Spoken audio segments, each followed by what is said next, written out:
Welcome to Inside Out Nutrition Podcast. We will be coming up with a better name or official podcast name, but that's still in the workings, and I'm not going to keep pushing off getting this out just because I cannot come up with the name. So feel free to comment or send me a DM of what you might suggest coming up with.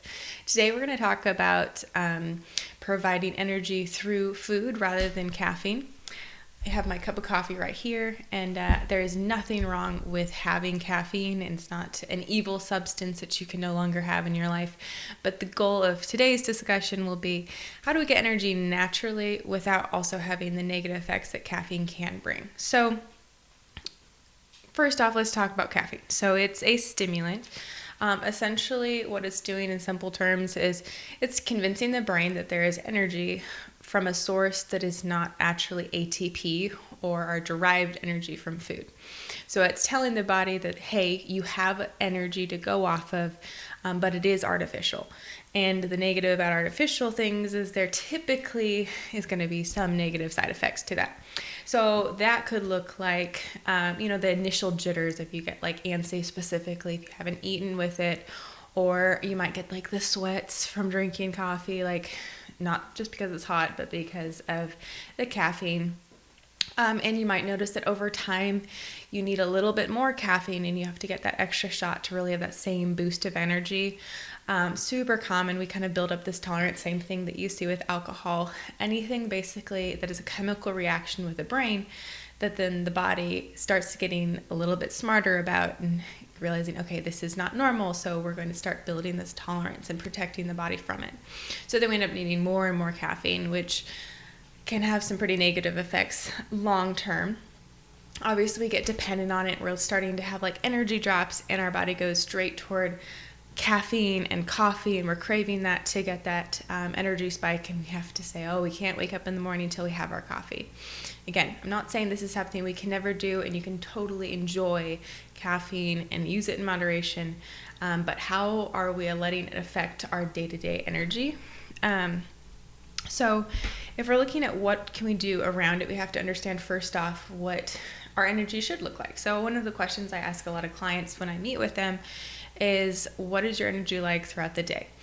Are we noticing huge increases and then big drops? Are we having consistently high energy? Are we having consistently low energy?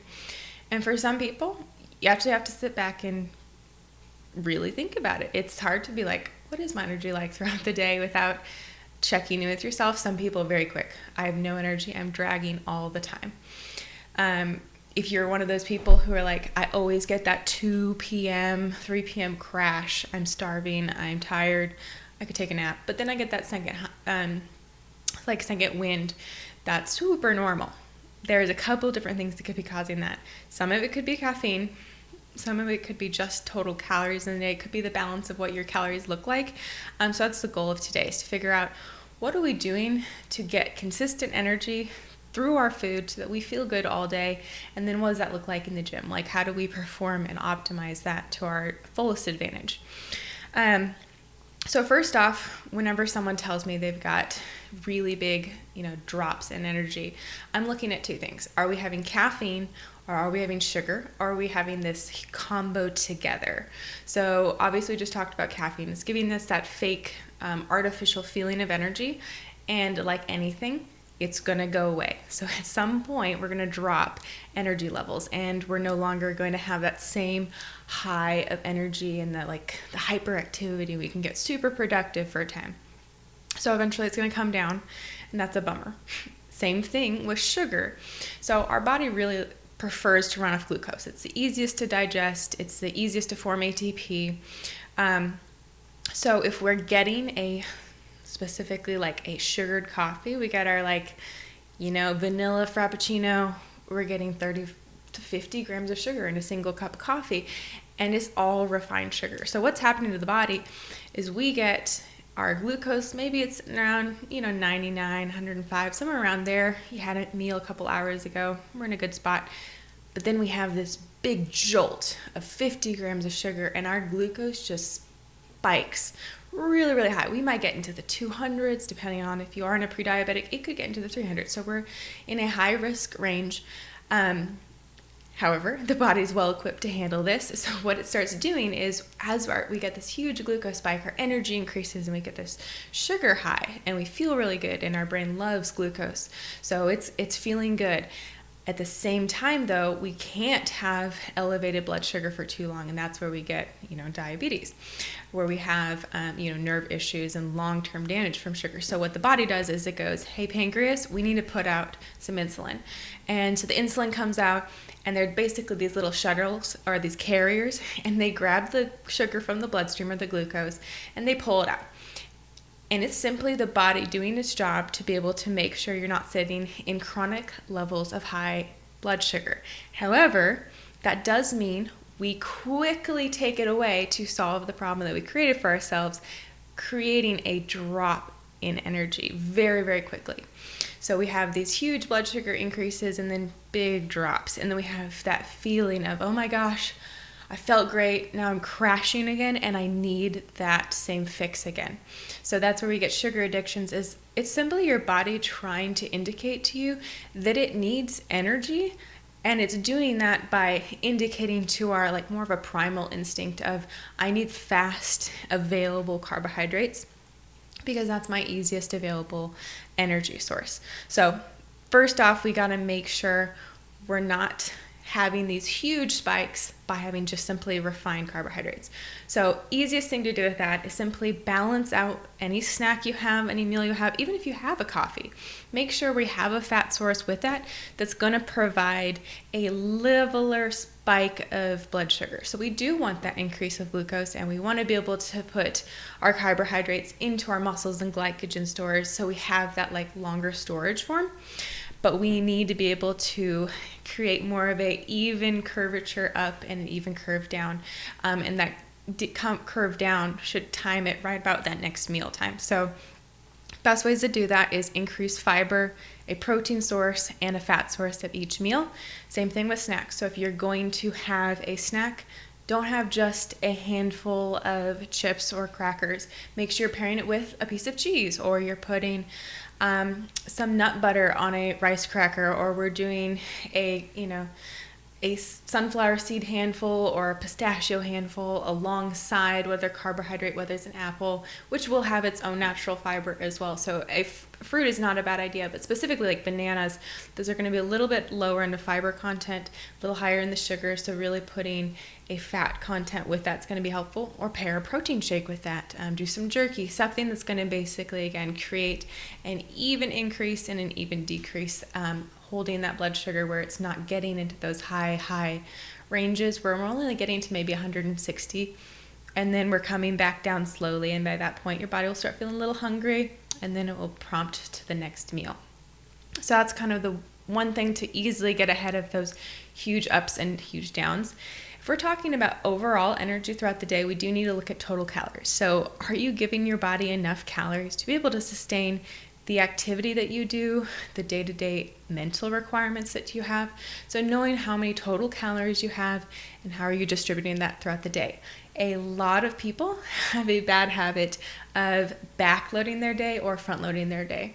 So that could look like you get super busy, you forget to eat breakfast, then you grab maybe a little snack, maybe 11 o'clock, and you're super busy again, and you just grab something really easy for lunch, and then your body is starving. So same thing, running on low on energy, is starting to realize that hunger is getting really bad, and so you're looking for whatever is available, and then by that point, your body's going to start craving fat because that is going to be the highest calorically available substance.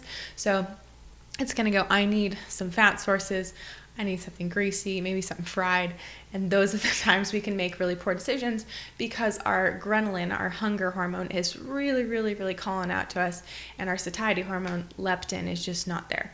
So we want a lot of stomach expansion so we can oftentimes overestimate how hungry we really are and make poor choices because, again, our body is just saying, you're not fueling me properly, and so I'm going to start overriding those cravings you're having and make sure you do something about it. So we have to be really aware of that. In a regard to how many calories you need within a day, I typically tell people check in with yourself. So Obviously, come to a professional if you need help as far as what those numbers look like exactly. We can do it maybe a little bit faster than you just by gauging this, but you don't necessarily have to go to me or to another nutrition professional to figure out what those numbers look like. You can take your weight, you can figure out, am I maintaining, am I gaining, am I losing? Do my day-to-day calories look similar? Am I having days where I eat a ton and the days where I eat very little? If that's what's happening, first thing to focus on is start to stable that out. So make sure you're getting a little more consistent with 3 meals in a day. What are the portion sizes of those meals? That doesn't mean that some meals, like you're going to eat out and it's going to be a little bit higher calorie, a little bit higher volume. You might eat a little less at dinner because you were fuller from that lunch meal. That's not a bad thing. We're talking on the days where you don't eat anything till dinner and the next day you're just eating everything in sight. And that is simply your body in a very low-level intuitive eating. It's simply trying to auto-correct what you did to yourself the day prior. So making sure you are checking in with yourself and not going way high and then way low, leveling everything out, and then start just jotting down what you're eating. Take a look at it. Look at it on paper and realize, am I getting protein sources? Am I getting carb sources? Am I getting fat sources? And what are the breakdown of that in the day? You can start adding up your calories. You could use a calorie tracker. You can even just simply take your weight, figure out if you're maintaining, gaining, or losing. Then you take a look at your average log and kind of see, even without adding the calories in. And you can add a snack, see if that improves your energy. You can add a little bit more bulk to one meal. But if you are like limited on carbohydrates specifically, you're probably going to be running out with a little lower energy, because it does take more effort for the body to be able to get glucose from protein, because you have to go through the whole gluconeogenesis cycle of producing ATP, which is the long-term energy output that comes from glucose. But in order to get ATP from protein, we have to actually produce glucose from the protein. So that's where that gluconeogenesis comes in. So long process. We want to make it easier on the body, specifically if you're training. So if you're training, your body is going to require glucose to not only be able to have muscle contractions, but to also be able to recover the tissue. So if you're not getting enough carbohydrates and protein while you're training, your body's constantly going to be underfueled and undernourished, and you're going to see that in ramifications of low energy, brain fog. You have muscle soreness that's lasting greater than 3 days, the same muscle parts. So just checking in, am I feeling those things? And if so, start adding a little bit into your day. You can add it slowly. You don't have to suddenly have these huge bulk meals. Ideally, just add 250 calories, see how you feel. Do that for a few consistent days. The body loves consistency, so whatever you can do, try to keep that in mind. If we're talking around training, if you're going into a training session with 0 calories in your system, some people feel fantastic. However, most of the time, that's going to be people who are working out in the morning very early. If you're working out in the mid-afternoon, even early afternoon, and you're going with no food in your system, you have to think your body's been using that glucose that you had stored in the glycogen earlier in the day just to be able to get your brain to function, to be able to walk around, to be able to get from place to place. So if that's happening and you are running a little bit low by that workout, I would highly, highly suggest making sure you have a meal prior to working out if it is an early afternoon, with a protein, carb, and fat. So you do have, again, that longer lasting glucose, that longer lasting energy. I would definitely focus on complex carbohydrates. So that's going to be your whole grains. It's going to be fruit with fiber. So like a apple with the skin on it. You could do berries. Those are going to be a good antioxidant. Anything that's basically going to have that combination. So if you did say I love white bread, can't stand the whole wheat stuff, totally fine. Add in the white bread, but then maybe put aside a berry so you do get some fiber from that. Throw in some almond butter on top of that bread, then you get your fat source. Maybe put some egg whites on the side or a little protein shake just to get you a really good start. Depending on what time you can do that, if you can do that earlier and then even get just a pre-workout simple sugar, which would be, again, lower fiber. It can be refined carbohydrates, but it could simply be a banana, something that is lower in fiber but does have a little bit higher micronutrient properties to it. So you can add that in 30-45 minutes before the workout, give you that really quick available energy source. If I have endurance athletes, we definitely utilize that simple sugar throughout the entire workout. So if you're working out greater than 2 hours, you should definitely be looking at an intra workout, which is and substance that you're having between or within sets or during it. So like a cyclist, they'll have their sugar water they're essentially drinking throughout the entire ride. Or they'll have little checkpoints where they have little gels or gummies that they'll do. I would say if you are at that level of activity and not properly getting the nutrition for that, I would talk to a professional, make sure you're not causing more harm than good to your body. So if you're on that spectrum, seek out professional help if you are not already, or if you're not confident in what you're doing to properly fuel your body. For after the workout, it's really common that people get really busy. You move on to the next thing and you forget to get food in till the next meal. That's really common if, say, you worked out after breakfast and then several hours went by and you're finally, okay, I got lunch, I can eat now. You're typically going to have a little bit longer recovery for muscle mass because you didn't have those initially replenishing of glucose stores and glycogen stores, as well as muscle is torn down during your workout. And now is the opportunity post-workout to be able to actually repair those tears, and you're not providing any fuel to do that. So make sure there's a carb and a fat after the workout to properly get the fuel there, to start the recovery, and to make sure you're not going to have this drop in energy because systems are trying to go to recover torn tissue and not to send it to your brain. So that's going to be a big key for my athletes. As far as like what just a stimulant, like a pre-workout that you're not going to have the actual caffeine in it, or you want that extra real big boost, a lot of your non-stimulant caffeine-free pre-workouts are going to be based off of B vitamins. So B vitamins are going to be in a lot of our dark leafy greens. It's going to be in a ton of our meats, considering what our meats end up eating. So what we need to focus on is having a variety of different protein sources and having a variety of different grains. If we're getting grains, dark leafy greens, and we're getting different meat sources, we're going to have all of our B vitamins. And all of our B vitamins are water soluble, so that does mean we have to have them on a more regular basis. But those B vitamins are going to be critical in being able to help our body metabolize the protein, carbs, and fats that we eat, to not only be able to use them, remove them, break them down, but also be able to work in the creation of, again, that ATP for our long-term energy. So making sure the B vitamins are in the diet. Again, you don't have to overthink it. You can get a non-caffeine, non-stimulant pre-workout, and most of that will be from B vitamins. So it'll be a little bit of a surge. You can do the IVs. Again, you don't have to do that. If you're getting a balanced diet and you're looking at each meal having a variety of a complex carb, a different protein source, and some different fats, you're going to be in good standing with that. If you know that your diet is lacking, say you're on vacation and it's really hard to control what you're getting, maybe throw in, some supplements with that. A greens powder wouldn't be a bad idea, just to cover some bases. But truly, if you're just balancing your diet, that's really all you're going to have to do. Outside of that, if you're not getting enough fat as well, that's obviously going to create some issues. So if you're just getting a tiny, tiny bit of fat because you're trying to be monitoring of your calories. So some diets, I don't want to call out names, will bring fat super, super low. So if that is something you are dealing with and you're like, well, I'm still getting a fat source at each meal, but I'm still having those drops in energy, you might need to bump up the fat.